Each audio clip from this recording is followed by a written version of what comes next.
Okay, so to everybody who's wondering where it might be online, let me go ahead and get the link for everybody. It's going to be at youtube.com at the Shy Hat.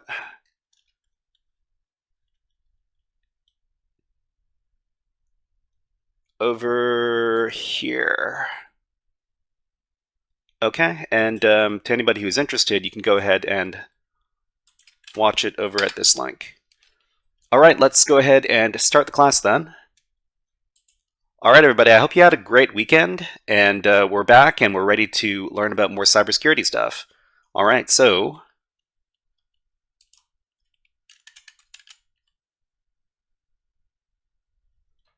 this is Hacker Frogs After School, Digital Forensics. We're taking a look at network traffic today, and this is part of our Digital Forensics class. The Digital Forensics class is going to go on for about another 5 classes or so. So that's about 2 weeks. So this is the third class, the third session for the Digital Forensics class, and let's go ahead and start. As usual, if you have any questions or any comments that you want to make, you can go ahead and leave them in the chat. And if you don't have an account over at tryhackme.com, we're going to be using tryhackme.com to do our exercise today. So let's go ahead and get the link for everybody who wants to make an account over there. So if you have an account over there, go ahead and log in to the service. And then we're going to be taking a look at one of the modules over there in just a little bit. Okay, let's continue. Okay, so hey there, Hacker Frogs. This is the third Intro to Digital Forensics workshop. And in the previous workshop, we learned about the following digital forensics concepts. So last class, we were talking about steganography. Steganography is the process of hiding information in another medium. For example, hiding a hidden message in a picture. So when dealing with digital files, steganography can be used to embed files or messages into different media files like pictures, videos, and audio files. Okay, so user BNMom says, okay, so we're asking about how long the class is. So this class is going to go for about an hour or so about 60 minutes. It might go over time by a few minutes, maybe 5 or 10 minutes at most. We're going to try to keep the class length to about 60 minutes or so. But thank you very much for asking about that. Okay, so let's continue. So we were talking about a specific program last class, and we used the steghide program, which can be used to embed files into certain types of picture and audio files. Oh, okay. So it looks like some students have classes afterwards and beforehand. That's fine. We're going to try to keep the classes on schedule, and so hopefully it works out with your schedule.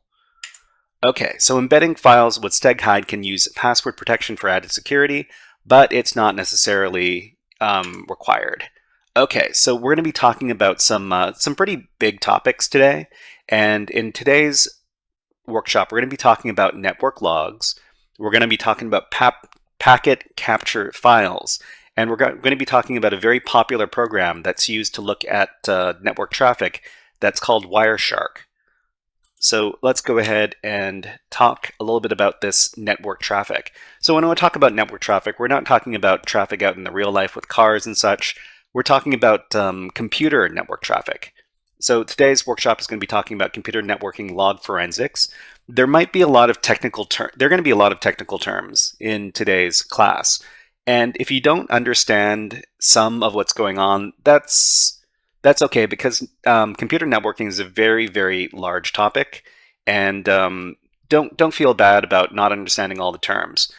What we're going to try to do is we're going to try to get everybody get a feel for what it's like to take a look at this network traffic by using a program. So anytime a network device sends data from one device to another, network traffic is generated as network packets are sent back and forth. So when we talk about a network device, we're talking about any device that connects to a computer network. So that could be your PC, it could be a laptop computer, it could be a tablet, it could be a phone. Basically, any device that connects to computer networks is a network device. Sigma, hello, nice to see you here in Twitch. And yeah, it's been a little while, but we're just doing this class on digital forensics right now. Hope you can learn some stuff. Okay, all right. So network packets and traffic. So network packets contain a number of elements, such as every time you send a request from one device to another, they're gonna send packets back and forth. So these packets contain information such as the source and destination, that is the network addresses of both the source and destination devices. These are called IP addresses. So IP addresses are basically how you can identify one device from another device on a network. It's usually a series of four numbers separated by these dots over here. So you might have an address like 10.10.10.4 or 143.204.215.126.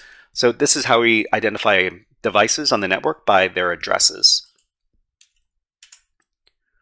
So there's also the payload in a network traffic packet, which is the actual data being sent. So if we're talking about a web page, so say we're sending a web page across a network, the actual data in this case, the payload, is the web page content.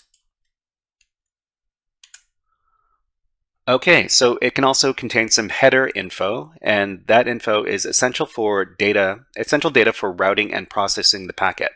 So basically, the header data over here is going to be sent with each packet, so that the packet can get to the right device. So if there is no header data, then it's going to be very difficult for the packets to go to the right place. Okay, and then there's going to be some protocol info. So when we say protocol info, okay, we've got Neems on Twitch. Hello. No 10-minute delay today. Straight to it. Yeah. We're running these classes today, and the classes, when we run the classes, we don't do our 10-minute delay before the stream starts. Okay. So another thing that we include with our network packets is the protocol info. So there are a bunch of different protocols that are used on the internet. So a lot of people think that all internet traffic is the same internet traffic. It is not, because protocols are basically different types of information that are being sent back and forth.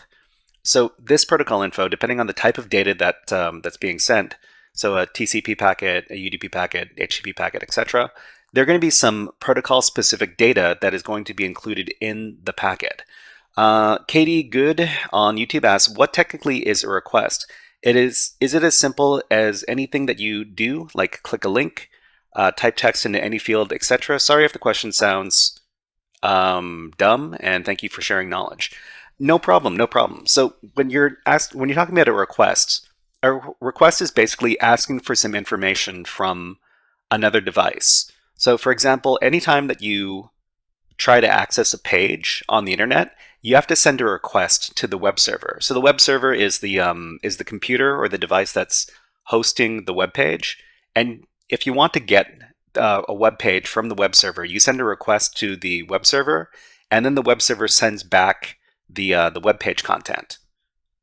So yeah, no, I mean, we're all here to learn, and we're all here to educate ourselves. So questions, you don't have to worry about questions sounding dumb, because I'm happy to answer any questions you have, because that's what I do over here. Thank you very much for following on Twitch, Joy7575. Thank you. You are now HackerFrog. Okay, so we're going to be talking about PCAP files.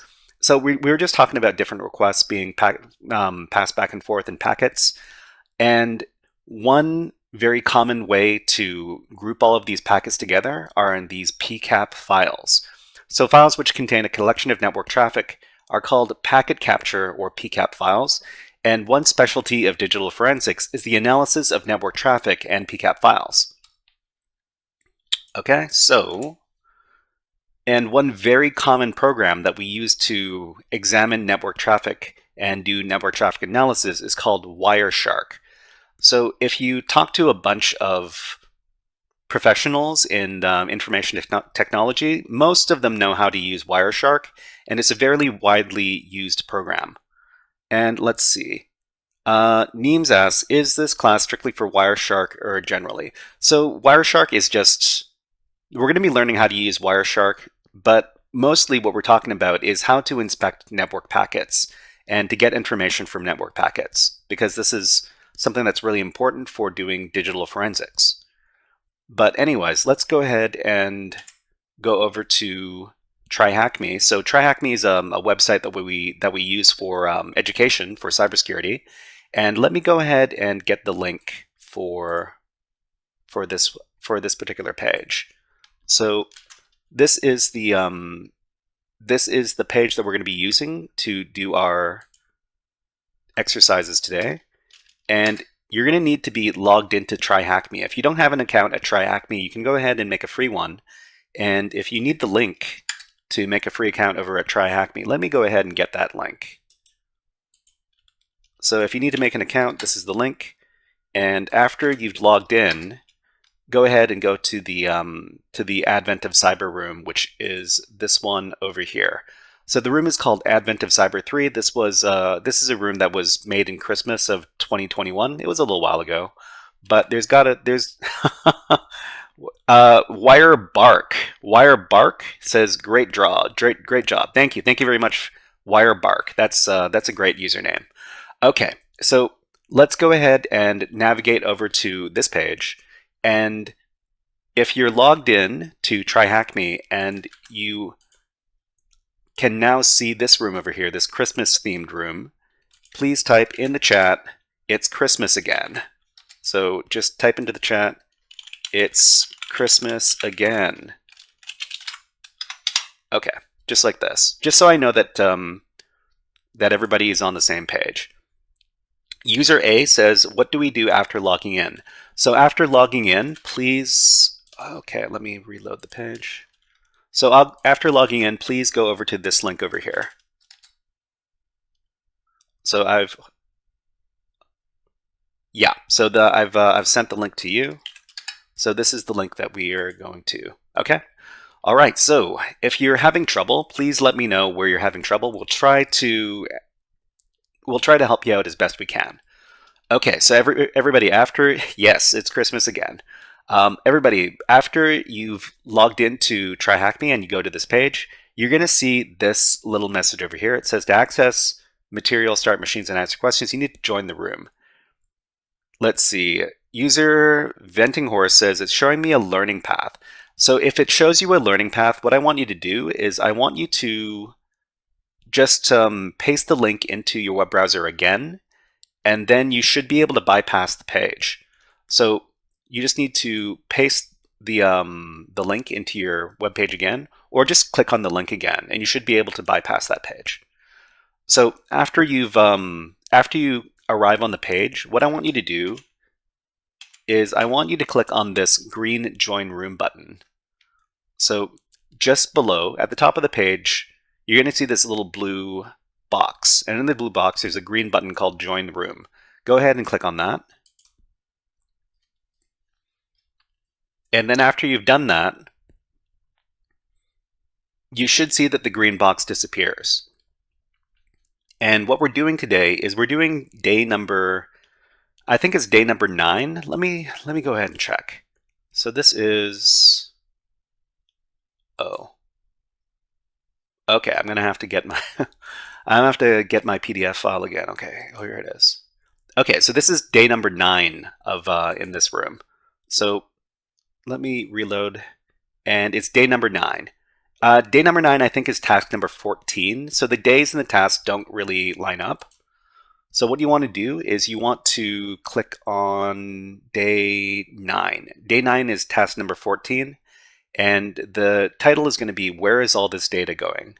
So what you need to do is you need to click into day number 9, and you're going to see that the title of the header is going to say, where is all this data going? And there's going to be this blue button over here.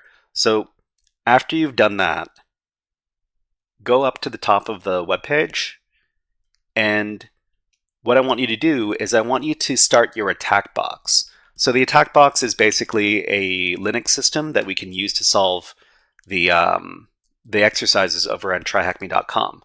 So the button that we need to push to start up the attack box is going to be at the top of the page, and it's going to be underneath the little icon over here, and it's labeled Start Attack Box. What I want you to do is I want you to click on it. So after you click on it, you should see that the page splits into two with the Try Hack Me webpage on the left-hand side and the attack box loading up on the right-hand side. So if you're currently loading up your attack box, please type in the chat, attack box is loading. And if for some reason you're having trouble, let us know in the chat and we'll try to help you out.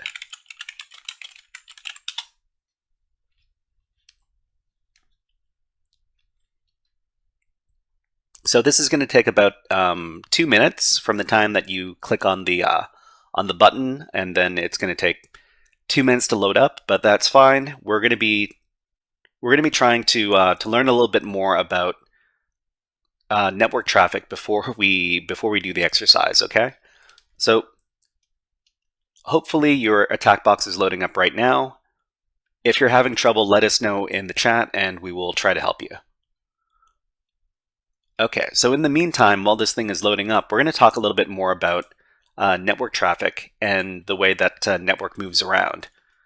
So this is going to be it. This might seem a little bit confusing. Like I said, you don't need to understand everything that's going on in this presentation, but I'm going to try to cover a few different topics so that I'm covering my bases as far as networking and how networking information moves around is concerned. Okay, so we're going to talk about some networking basics. We're going to talk about the OSI model. So before we dive into how to use Wireshark, let's review the OSI model, which Wireshark uses to organize the PCAP contents. Let's see, Neems on Twitch asks, can viewers access the slides or no? Yeah, if you want to access the slides for this lesson, let me go ahead and get a link for you. So GitHub.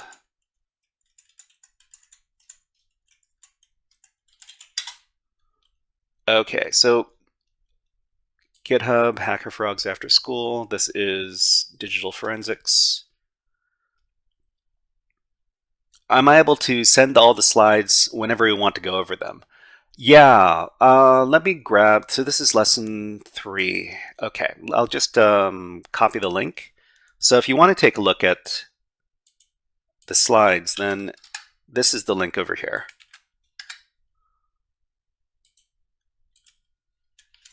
Okay, so the OSI model. So what is the OSI model? You're going to hear about this a lot when you're talking about computer networking. But what the OSI model is a system for organizing computer networking data into abstract layers.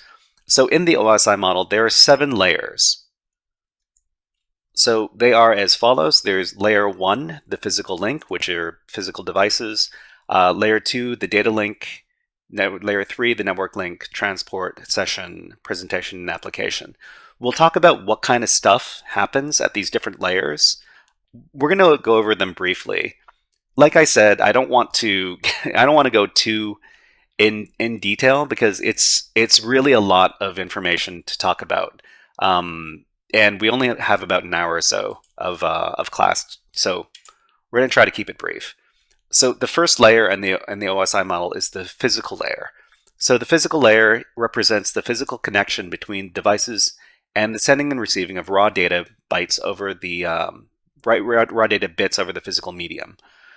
Okay, so the Vault 1999 says layer 8 is politics. Yeah, maybe. So OSI layer 1, some of the things that transmit data over OSI layer 1 include cables and connectors and network interface cards and modems. So basically, these are the physical things that transmit the data. So layer 2 is the data link layer, which provides reliable communication directly between directly connected nodes on the network, and data transmitted over the data link layer are called frames. So what kind of things are we talking about when we talk about this data link layer? So things that transmit data over OSI layer 2 include things like Ethernet switches, wireless access points, virtual LANs, also known as VLANs, and MAC addresses. Psyched on Twitch says, ew, OSI model, also high. Yeah, some people don't like talking about the OSI model, but it is something that people talk a lot about when they're talking about networking stuff. So OSI layer 3 is the network layer. So the network layer is going to cover logical addressing, routing creation, and forwarding of packets between devices across different networks. Data transmitted over the network layer are called packets. So when we're talking about the actual packets that are being sent back and forth, it starts at OSI layer 3, which is called the network layer. Okay, examples of things that transmit data over the OSI layer 3 are firewalls, Internet Protocol version 4, Internet Protocol version 6, ICMP, network address translation devices and routers. And let's move on. So I'm just going to go over this very quickly. We don't really need to understand this on a very deep level. Earthquake asks, what do we do after we click on the attack box? So after we click on the attack box in TryHackMe, we need to wait for the attack box to finish loading. So after it's finished loading, you should see this terminal over here. It's just called terminal. And if you see the terminal, oh, you clicked enter already. That's fine. Okay, so if you see the terminal and your attack box is already loaded up, please type in the chat, attack box ready, smiley face.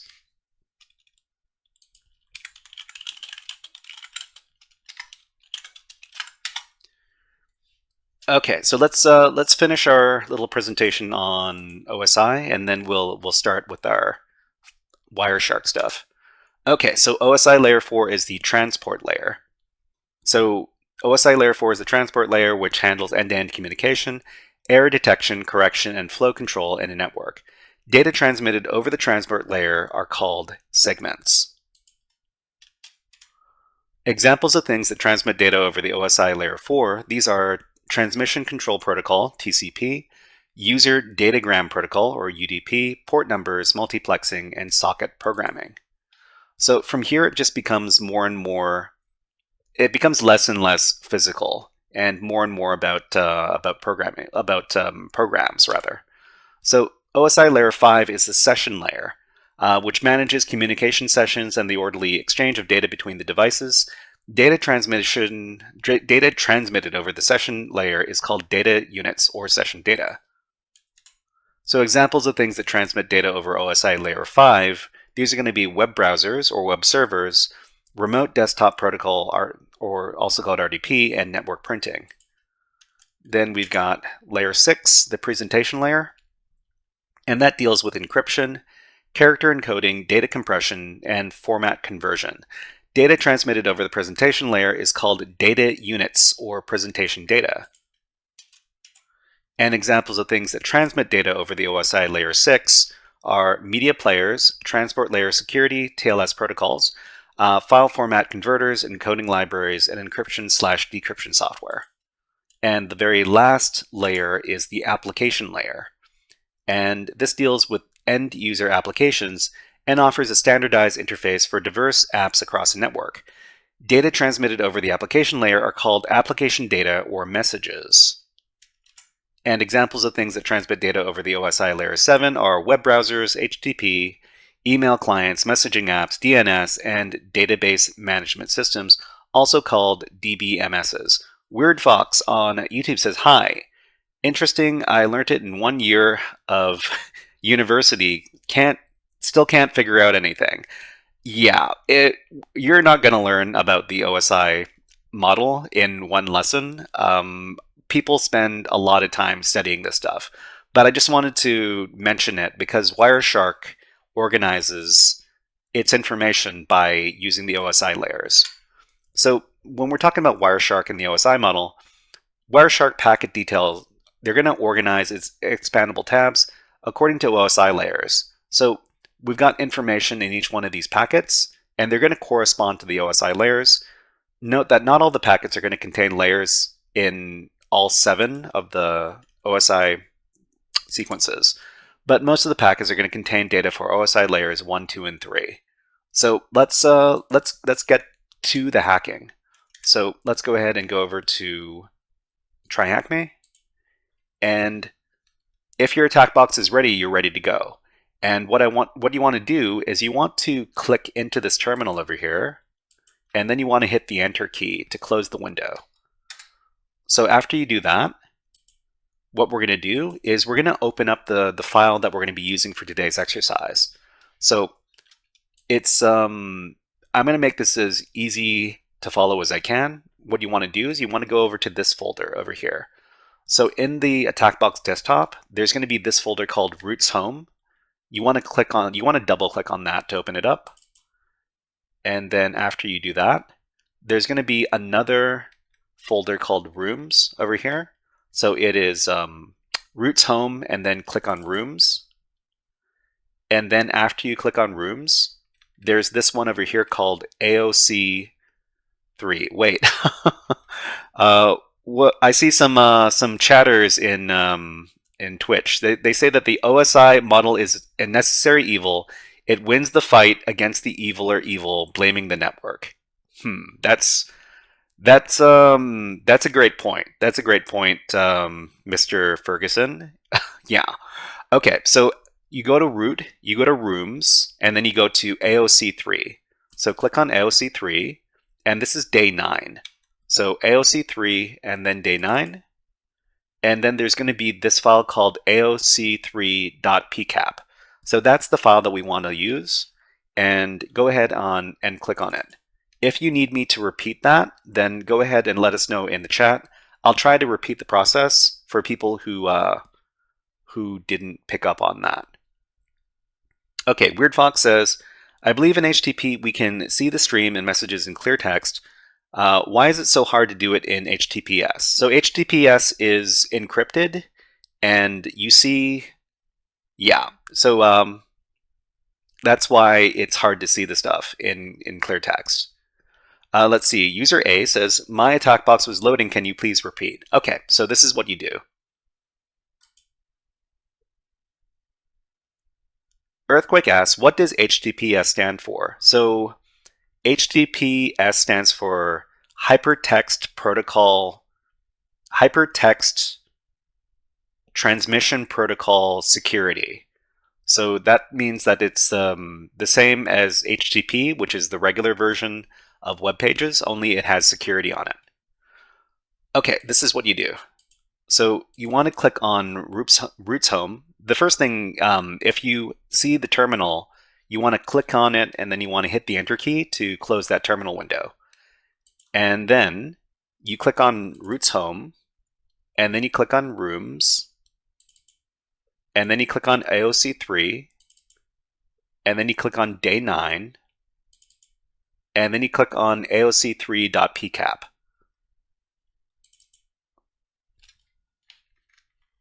Okay. So if you're still having trouble, let us know, and we'll try to help you out as best we can. Weird Fox asks, is the encryption one way, or do they use any algorithm that's reversible? So when we're talking about HTTPS, we're usually talking about public key cryptography, which is basically the website and the device communicate with each other, and then they agree on an encryption method to use, and then they're able to encrypt and decrypt the messages that are sent between each other. Okay, so you should see Wirefox over here, and sorry, it's not called Wirefox, it's called Wireshark. And if you see Wireshark, and this is a little bit cramped. What we're going to do is we're going to put this in its own browser tab so that it's not cramped up in this view over here. So this is what we're going to do.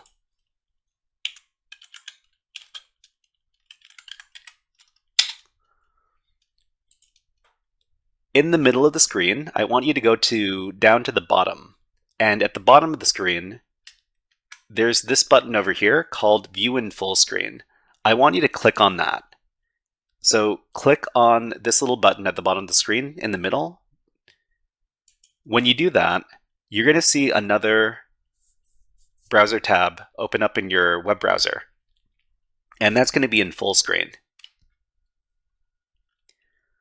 El Poca Coca, that's a great username on YouTube.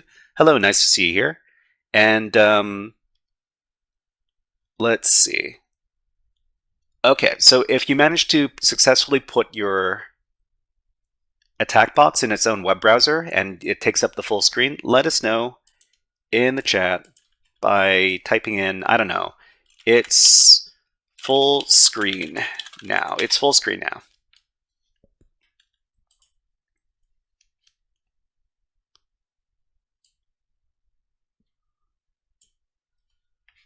Okay, so one thing you want to do is there are basically three main windows that we look at inside of Wireshark.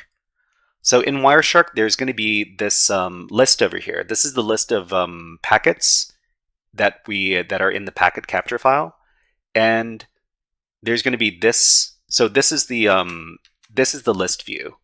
The other two views over here are the details view. The details view is on the left-hand side in this corner, and the packet bytes are going to be on the right-hand side. So this is also called the hex view.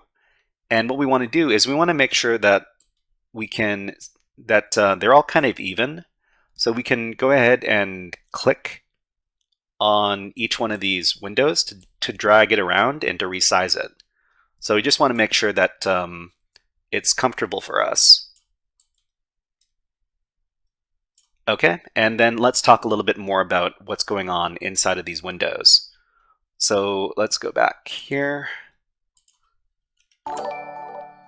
Thank you very much to Beat the Pete for subscribing on YouTube. Thank you very much. Okay, so one thing that we're really going to pay attention to when we're using Wireshark is this display filter. And the display filter is an important tool for managing large number of packets, which can be fine-tuned to display only packets with specific properties. Actually, you know what? Before we do that, let's talk a little bit about what's going on inside of Wireshark here. So in Wireshark, the pie sauce on Twitch says we're doing a quick Wireshark walkthrough. We're just doing a little taste of Wireshark because Wireshark is a really big topic. So what's going on here? So this is a bunch of different packets. So these are networking packets that are going back and forth on the network, and they're going between different devices on the network. So you can see here that there's the packets are numbered, and we can see that there's a source. So basically the IP address that's sending the packet. There's the destination, which is where the packet was sent to. We have the protocols that were being used, how large the packet was, and a bunch of other info over here. So I think I can make this a little bit bigger because it might be a little bit small on the screen. Let me go ahead and see if I can make this bigger. So I think we can go to Preferences and font and colors. Okay, so this is font 11. Maybe I can make it bigger. Let's make this font 16. Let's apply that. Okay, everybody. So are you having trouble looking at the text on the screen? So if you're having trouble looking at the text on the screen, let us know in chat. Or if it looks okay, if you can read it, then let us know in the chat. Say, I can read it or I can't read it. Weird Fox on YouTube asks, where do you learn all these things? Are you a cybersecurity professional? So I've worked as a cybersecurity professional before. Now I'm trying to be a cybersecurity educator. And where do you learn all these things? I learned these things from all over the place. But mostly I learned them on education websites like PicoCTF and TryHackMe. But thank you very much for the question, Weird Fox. Okay, so it looks like some people, they can read it. That's great. That's great. Okay. So we've got all these packets over here, and most of the time when we're looking at these network packet files, these PCAP files, they've got thousands of different packets. So if we look down over here at the bottom, then it says over here there are 5,200 packets. So most of the time what we're doing in Wireshark is we're trying to filter. We're trying to filter all of the packets to see only the packets that we're interested in. And we can do that with the display filter over here. It's at the top of the screen. It's this little bar over here. And let's talk a little bit more about the different parts of Wireshark. So if we want to take a look at the list of packets, that's this over here in the top window. So if we want to take a look at the details of the packets, it's going to be on the lower left-hand side of the screen. This is the details packet. So we've got a bunch of different details for each one of these packets. And if we want to open these up, we can click on these little arrows on the left-hand side, and it's going to give us a lot of different information about this stuff over here. So most of the time, you don't need to pay too much attention to all of the information.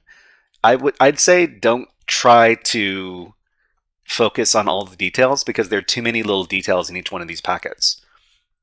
Weird Fox asks, how many filters could there be in Wireshark?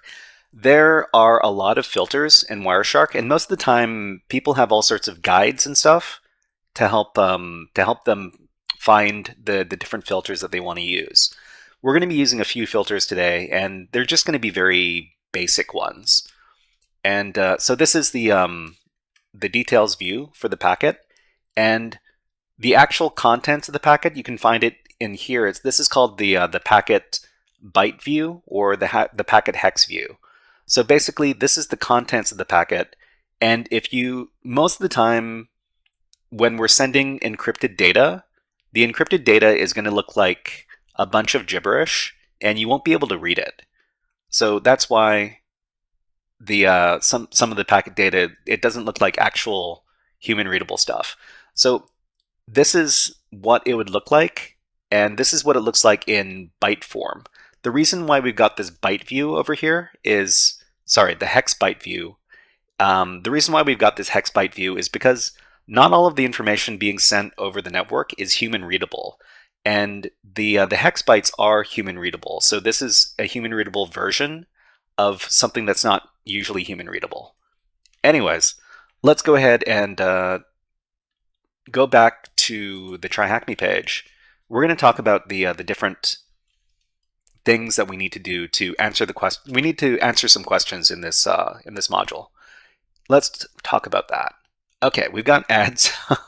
We got ads going on Twitch right now. When there are ads going on Twitch, we're going to take a little break so that the ads can run by on Twitch and on YouTube. So when the ads happen, we're going to go ahead and play some bird videos because I love my birds, and it also gives me a good opportunity to have a little bit of water. Okay, so please enjoy the bird videos. We'll be back in about a minute. I'm just going to have a little water break.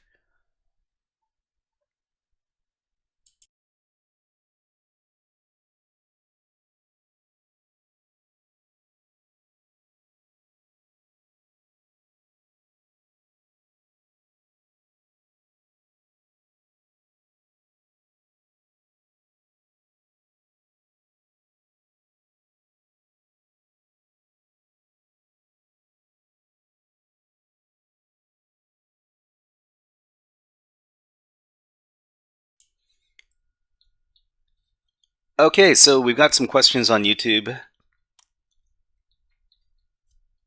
Katie Good says, so the two panes on the lower left show the same info, just one is in human readable form and the other one is encrypted.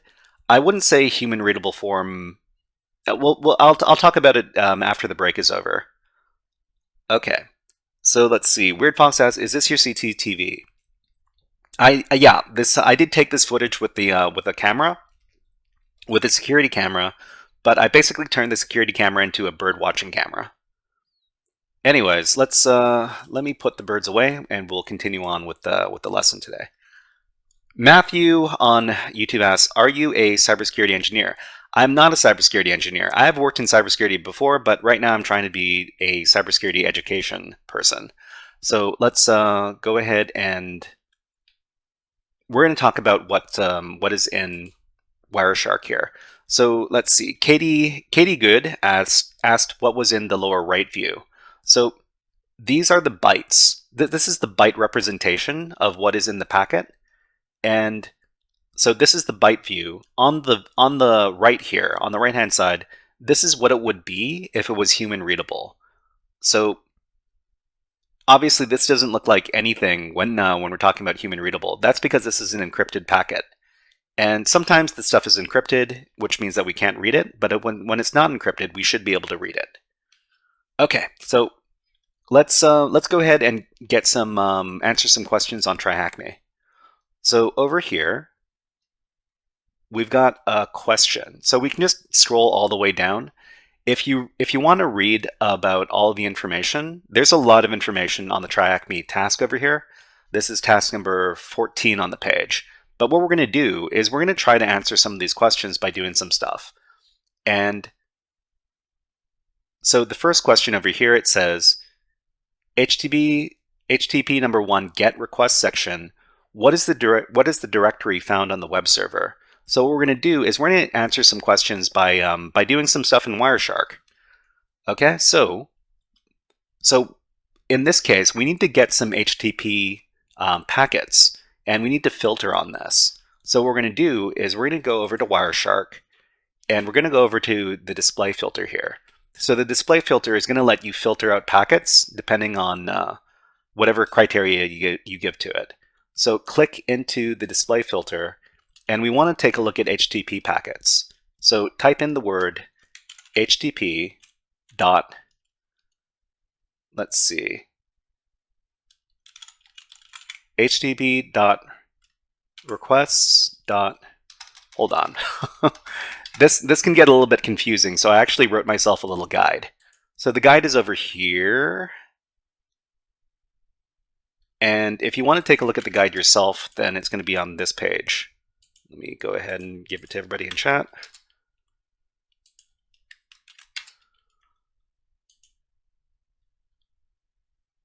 Okay, so this is the wrong, is this the wrong, no. Where's all this data going? Okay. So part 1 is, http.request.method. Okay. So type in http.request.method equal, and then capital letters GET for get. So this is basically going to retrieve all of the GET requests in HTTP. And if you're wondering what this looks like,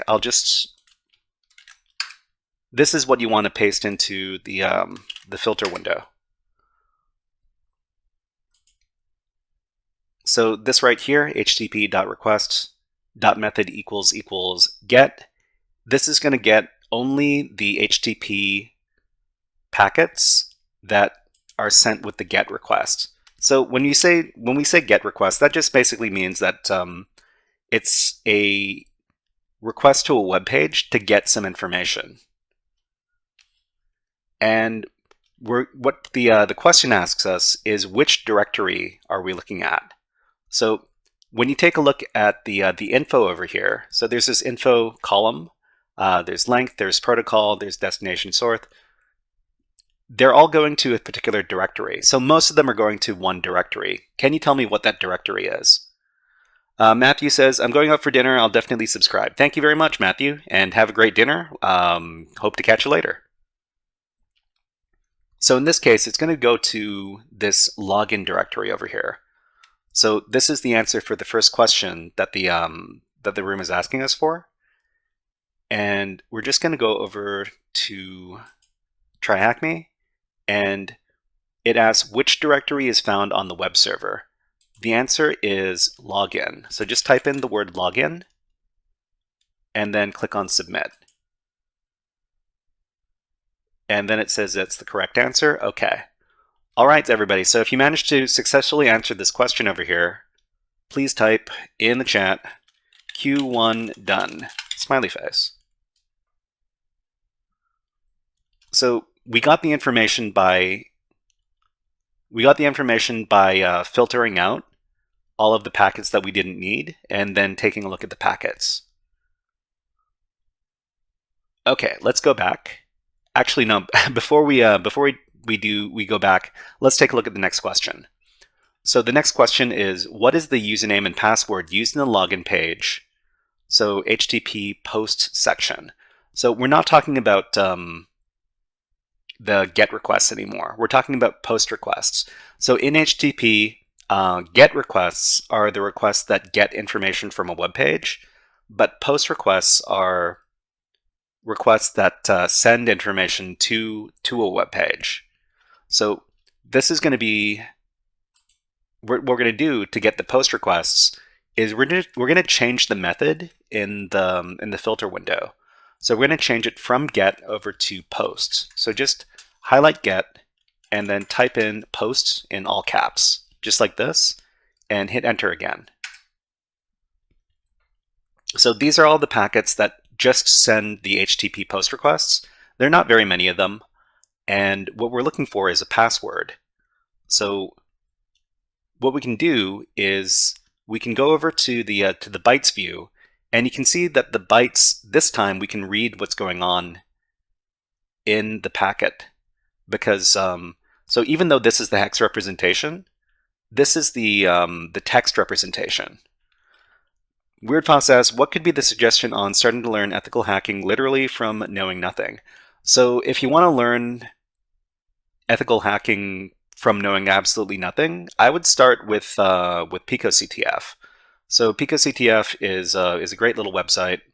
I've got a playlist on YouTube that covers a bunch of PicoCTF challenges. Let me grab that really quickly for you. Okay, so the full PicoCTF web playlist, we've got 96 different videos. I'll just paste into chat for everybody who's interested in taking a look. But let's go back.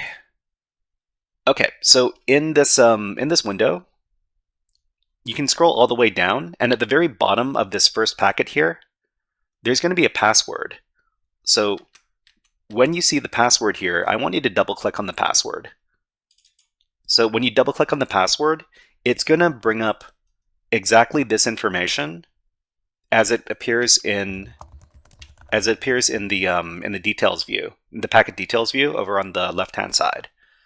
So you're going to see that the password for this particular packet is this. So somebody submitted a username and tried to log in using this username and password. So if you can look at the packets, at the network packets, you could potentially see people's usernames and passwords. And that's one of the important things about being able to examine these packets, because you can get some secret information that way. Okay, so the password is this. We're looking for this Christmas 2021. And what we can do is we can right-click on it. So this row here, right-click on it, and then select copy, and then select value. So we're going to select the value in this particular row, and that's the password. So click on copy value, then go back to TryHackMe, and this is the answer for number 2. What is the username and password used in the login? Okay, they want the username as well. So okay, so click into the answer field here, paste in the answer. Oh, that's not it. Okay, hold on. Let's go back. So let's see. So the answer is McSkitty and Christmas 2021. So let's go ahead and type that in. So McSkitty, Christmas 2021. I'll just give this answer to everybody in the chat. McSkitty, and then colon, Christmas 2021, exclamation point. Okay, so let me go ahead and provide this to everybody in chat. Okay, so WeirdFox says, what could be, okay, so I have tried it but get stuck sometimes. Is it only possible in HTTP? So in HTTP, you can read all the stuff in plain text, in plain old English. Let's see. User A says, on the right side, what do we click in order to get the password? So this is what you do. So go down to the bottom of the packet. So okay. So the packet view, the hex view is on the right-hand side. Go ahead and scroll down to the very bottom of the packet, and you'll see this password over here. So double click on the password, and what you can do is you can right-click on it in the detail view over here on the right-hand side. Right-click on it, then go over to copy, and then copy value. So copy and then value. And then you can go over to try Acme and paste in. Okay, so that did work. Great. Okay, so everybody, if you managed to answer question number 2 with this over here, McSkitty Christmas 2021 exclamation point, please type in the chat Q2 done. Q2 done. Yay.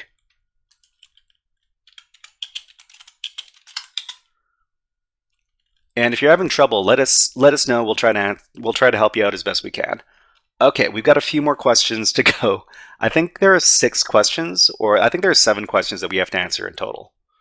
Okay, the next question is,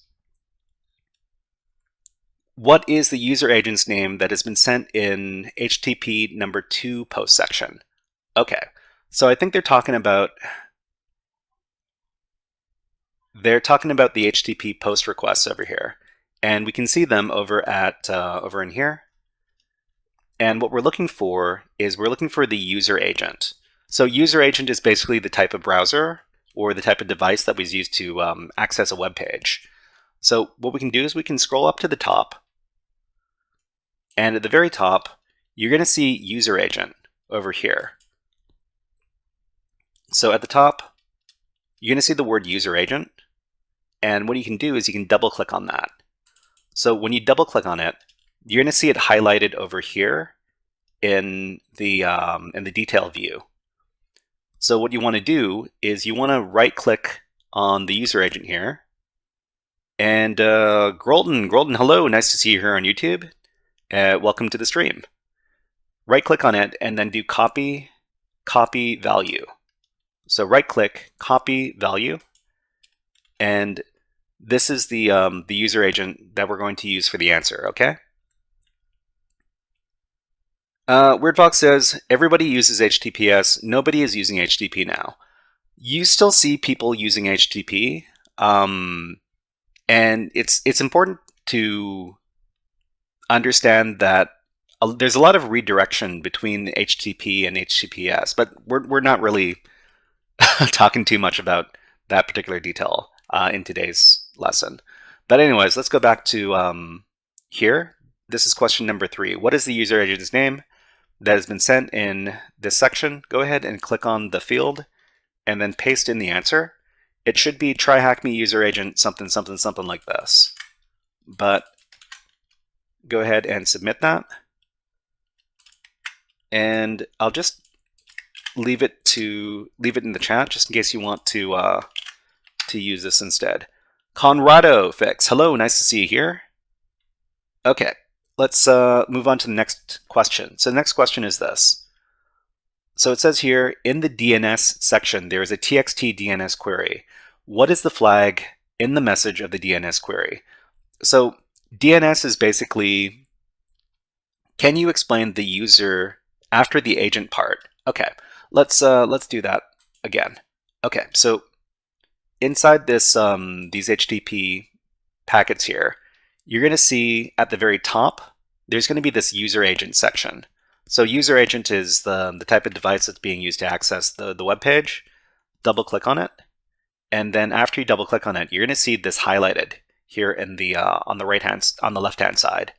So left click, copy value, and then after you do that, go over to the Track Me page, and then in the question, what is the user agent's name?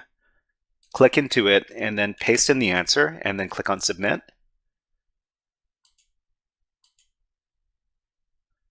And the next question is, in the DNS section, there's a txt DNS query. What is the flag in the message of the DNS query? So when we're talking about DNS packets are basically packets that are asking about they're basically asking about what different IP addresses are. So what IP address is which URL address? It's basically like a telephone book or like a search query inside of these packets. So let's go ahead and go back to try hack me here. Sorry, the attack box. And the attack box, we're going to go back up to the filter at the very top. So the filter at the top, go ahead and delete what's already there, and then type in the word DNS, and then hit enter.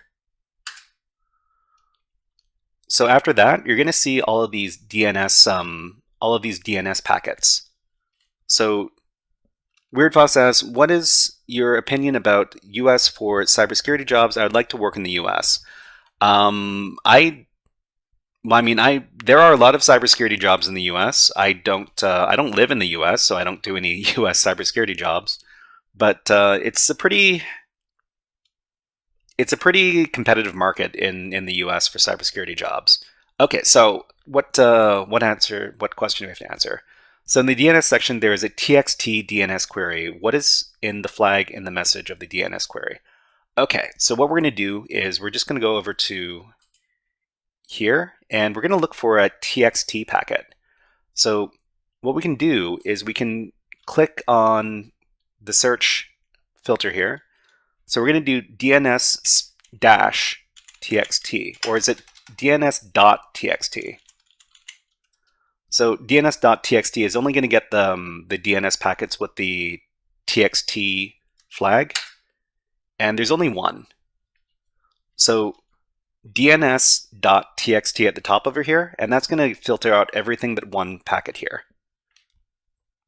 So just click on it, and you're going to see in the bytes view, in the text view, in the hex view, you're going to see this over here. So there's a flag.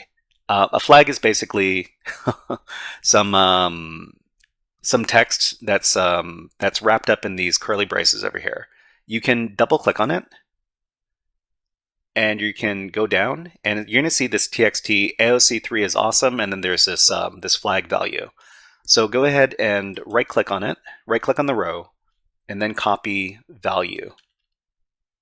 So just like everything, right click and then copy value. Go back to TryHackMe here, and then paste in the flag.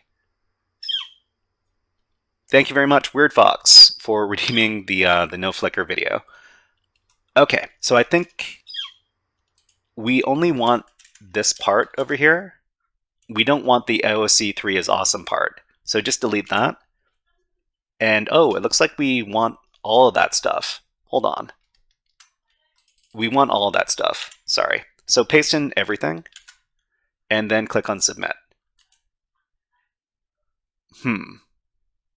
It looks like it didn't want that. Hold on. Let me get rid of the AOC3 is awesome part, and then let me get rid of this. It looks like the answer is too short. That's odd. Did we copy everything? Oh, wait. We should be able to right-click, copy value, and that should be it. Hold on. Let me try it one more time.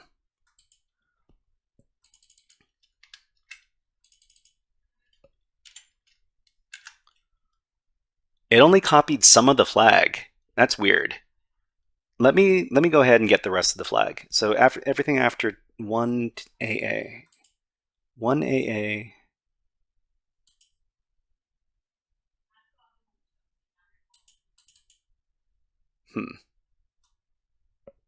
Yeah, it didn't copy the entire thing. It's weird.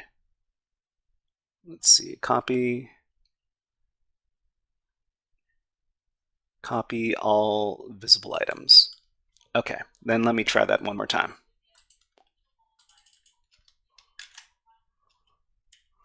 Wow, that was way too much. Okay. Let's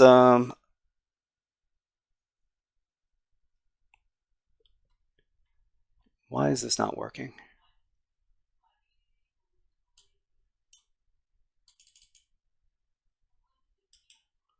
Okay, and then copy.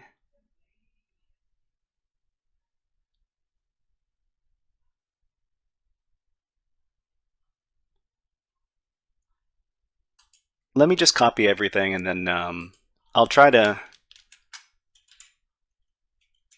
Okay, so it should be this right here. I'm just going to copy this manually, and I'll provide it to everybody. This was don't know why it has to be this complicated. Okay, then this is the second part of the flag. And this is the third part of the flag.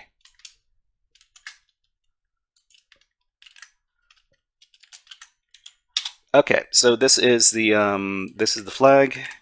Please submit this. Let's go back and submit this together. Okay, paste it in, click on submit, done. Great, okay. So in the FTP section, what is the FTP login password? So I think this is going to be the last question we're going to be answering today, because we're running short on time. So when we're talking about FTP packets are basically file transfer protocol packets, and Weird Fox says Linux hits different, you know? Linux is pretty cool. Okay, so if we want to take a look at FTP packets in Wireshark, this is what we do.